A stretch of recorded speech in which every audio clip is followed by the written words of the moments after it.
আমরা হাদি হত্যাকাণ্ডকে এইভাবেই দেখছি যে এইখানে স্বৈরাচারী ফ্যাসিবাদের যে শক্তি অপশক্তি, সে অপশক্তি আবার মাথাচাড়া দিয়ে দাঁড়ানোর একটি প্রয়াস এবং আগামী জাতীয় সংসদ নির্বাচনকে বানচাল করার জন্য যে ষড়যন্ত্র, সেই ষড়যন্ত্র একটি পূর্বাভাস। এবং কিছু গুপ্ত সংগঠন রয়েছে যারা গুপ্তভাবে রাজনীতি করে, তাদের একটি ষড়যন্ত্রের পূর্বাভাস। আমরা এইভাবে হাদি হত্যাকাণ্ডের বিষয়টিকে দেখছি। তবে টানা তৃতীয়বার অর্জন করেছে দেশের সেরা সুপার ব্র্যান্ড স্বীকৃতি বসুন্ধরা টিস্যু।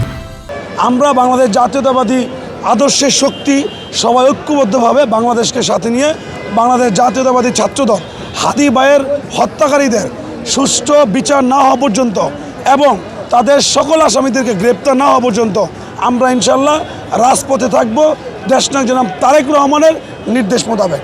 এবং আমরা এটুকু বিশ্বাস করি, বাংলাদেশের আগামী জাতীয় সংসদ নির্বাচন যে কোনো ধরনের ষড়যন্ত্র হোক, সেগুলোকে মোকাবেলা করে ইনশাল্লাহ জাতীয় সংসদ নির্বাচন হবে।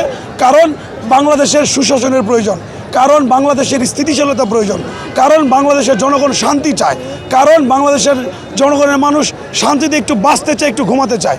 সুতরাং সকল ষড়যন্ত্রকে আমরা মোকাবেলা করব ইনশাল্লাহ। আমরা এই অন্তর্বর্তীকালীন সরকারকে একটি স্পষ্ট বার্তা দিতে চাই, আগামী জাতীয় সংসদ নির্বাচনই হবে এই ষড়যন্ত্রকারীদের মুখ্য জবাব। আগামী জাতীয় সংসদ সুষ্ঠু একটি নির্বাচনের মাধ্যমে এই অন্তর্বর্তীকালীন সরকার একটি নির্বাচিত সরকারের কাছে ক্ষমতা হস্তান্তর করে তারা বাংলাদেশের স্থিতিশীলতা, আইনের সুশাসন এবং জনগণের শান্তিকে ফিরিয়ে দেবে ইনশাল্লাহ।